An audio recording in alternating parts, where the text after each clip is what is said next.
welcoming you here to Gill Coliseum, where Oregon State has taken down number 16 Gonzaga 97-89 in overtime. Publisher BeaversEdge Brenden Slaughter here, joined by BeaversEdge writer Ryan Harlan.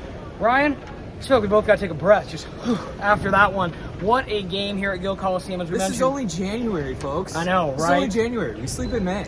It had that sort of environment tonight, folks. And as we're looking around here now, Gill Coliseum has obviously ended out. But Ryan, you've been here obviously as a student now. I was here as a student before. I said this is one of the best crowds I've ever seen at Gill Coliseum. A real rarity for what we've seen for the program recently, but it was not just, we sold 10,000 tickets or whatever Gill is. It's like a little less than 10, but there were that many butts in seats tonight, Ryan. It was loud. It was like the old barn, like the old days, man. It felt like a field house in here. It's hot. I still feel like we're sweating a little bit.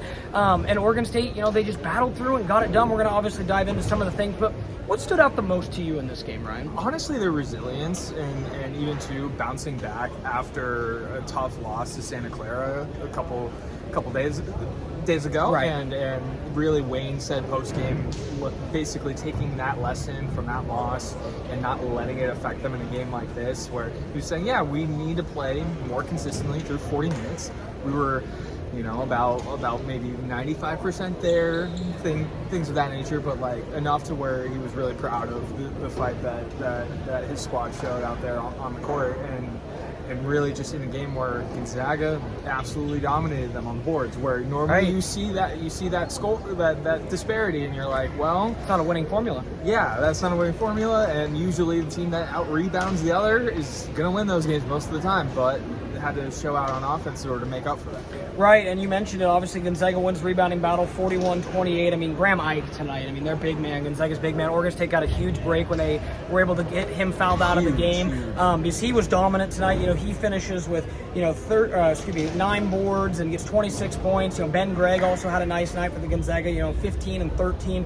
But Oregon State was able to have just a little bit more, Ryan. You're talking 29 from Michael Ratai tonight. Talk about going nuts. I looked, he had 10 points in overtime. Absolutely took over in the overtime period. A couple big threes, and he hit some shots. And, Ryan, I wrote about in my takeaway story, like, how easy would it have been for Oregon State to just let it down after big man hits that three, forces overtime, and again, from what we heard, may or may not have been some steps before that shot on that final possession. And then Oregon State still rallies and is able to dominate in overtime. How much does that show about what this crowd provided them and what Wayne was able to tell them in that gap in between? We've seen in previous years where those type of shots, that deflates previous other squads led by Tinkle. And this time around, a packed Gill environment really helped out. Wayne even said that post-game.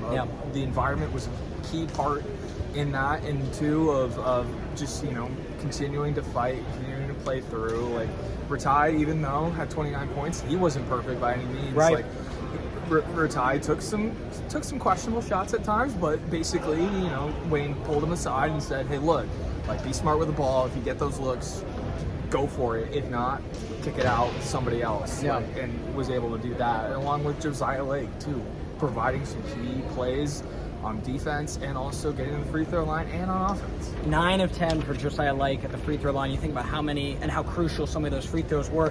But let's go ahead and wrap up on this, Ryan. Let's go ahead and tease the column that you're going to have coming down. Heading into this game, it was just talked about so much. The Beavers need quad 1 wins. They need quad 1 wins. They need, just needed all this stuff. And it was said, they hadn't really beaten anybody for a selection committee in March to say, circle, that's a reason we should have this team in the tournament. They have that now. Again, a lot of work to be done, but this was kind of that capstone, or one of them that you needed to have to impress. Otherwise, your options kind of were going roughshod through the WCC tournament. This helps the at-large causes a ton, but just tease a little bit what you're going to write about. Yeah, no, that this win tonight is huge for that, to consider an at-large bid. I still think, too, that they might have to go through the WCC tournament to secure an NCAA berth, but they got more opportunities to get some more quad 1 and quad 2 wins as the season goes on. But this is a huge step in the right direction towards those aspirations of playing in March.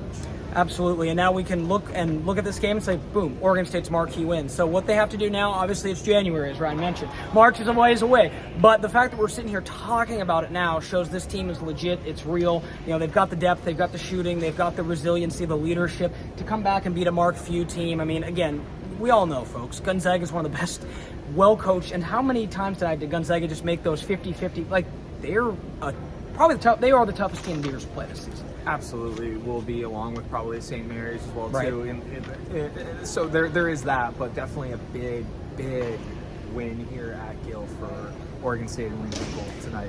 They improved to 14-5, 4-2 in WCC play. That's Gonzaga's first loss in WCC play. They fall to 14-5, 5-1. Again, Oregon State with a 97-89 victory. Stay tuned to BeaversEdge.com. We'll have content coming up from this, including Ryan's column tomorrow. So enjoy the win, Beaver fans, and have a good rest of your night. It spreads. Remember, Beaver Nation, it spreads. There you go. You heard it here first from Ryan Harlan, folks. Have a great night, and thanks for checking out this edition of the Postgame Beavers Edge Breakdown.